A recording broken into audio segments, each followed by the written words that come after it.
Hi guys, Ice Lester here. First of all, I want to thank our Lord God for this day. Thank you Lord at buhay pa po tayo.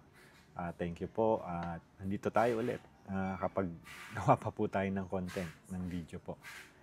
Kasi kung napanood niyo po yung news the other day na may major earthquake nga po sa Cebu. Nakita niyo kung gaano kalakas yung lindol na yung pinost po yun nasa tulay talaga umaalog. And also yung McDonald's po na nagguho, talagang bumagsak po siya.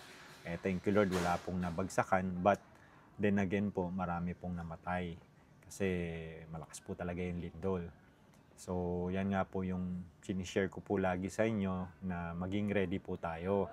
Kasi pagka po hindi tayo ready, bigla po ano tayo yan, kagaya po noon biglang lumindol, nabagsakan tayo, di natin alam. Ang diretso po natin isa lang naman, sa hell po. Yan po, dahil hindi tayo ready. So dalawa lang naman po kasi ang pupuntahan natin, yan ang po yung sinasabi po ni Lord Jesus Christ na heaven and hell lang po, wala na pong iba. Wala po tayo ibang pupuntahan kundi yung dalawan lang yun. So kung meron po tayo relationship kay Lord Jesus, pray po tayo at nagbabasa tayo lagi ng Bible, kahit papano po, ang promise niya sa atin is, pag may relationship tayo sa Kanya, naniniwala tayo sa Kanya, sinusunod natin siya, diretso po tayo sa heaven. Yun po ang promise niya. Dahil yun po ang nakalagay sa Bible. At wala naman pong ibang magsasabi nito, kundi si Jesus lang. Dahil siya po ang nagsabi na sa John 14:6 na I am the way, the truth, and the life. No one comes to the Father except through me. Yun ang sabi ni Lord Jesus. So siya lang talaga. So kailangan po natin talaga ng relationship sa Kanya. Una, sa umaga, pray po tayo, thank you tayo, buhay pa tayo, thank you sa blessing ngayong umaga. And basa po tayo ng Bible, ng Bible kasi doon nga po tayo kinakausap. And even po sa ibang means like social media, TV, news, sa ibang tao po na nakakausap natin, meron pong mga way siya na ginagawa na meron siyang message na gustong iparating sa atin. But the number one way po lagi, number one means is yung Bible.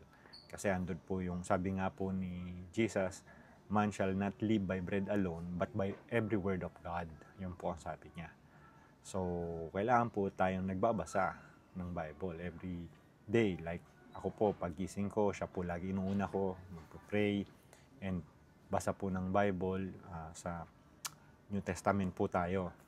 Like po nung anak ko, pag gising niya po sa umaga, magpe-pray po yun. Then magbabasa po ng Bible kahit isang chapter kasi mamadali siya magbihis dahil punta po siya sa school. Pero madalas po, 2 chapter lagi yan. Kahit po ako, at least may 2 chapter tayong mabasa, 3 chapter.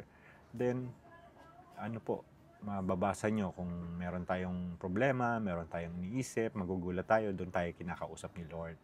So, mas maganda po kung may relationship po tayo kay Lord. Kasi gaya po ng relationship po natin sa magulang po natin, sa mga kaibigan natin, sa mga tao na nakikilala po natin. So, ganun din po si Lord. Gusto niya na kinakausap po natin siya, nagpe-pray tayo, nagbabasa tayo ng salita niya. So, nag-share lang po ako dahil nga po marami na pong nangyayari sa mundo natin ngayon na hindi po natin nakokontrol. Dahil yun naman po ang sabi ni Lord Jesus, sinabi naman niya yan, marami pong earthquake, war na mangyayari bago po siya bumalik. So, mas maganda po is ready po tayo in case na may mangyari po sa atin and pagbalik po ni Lord Jesus. Yun lang po. Sana po kapag may natutunan po tayo at na-guide ko po kayo. Thank you po and God bless. Bye-bye po.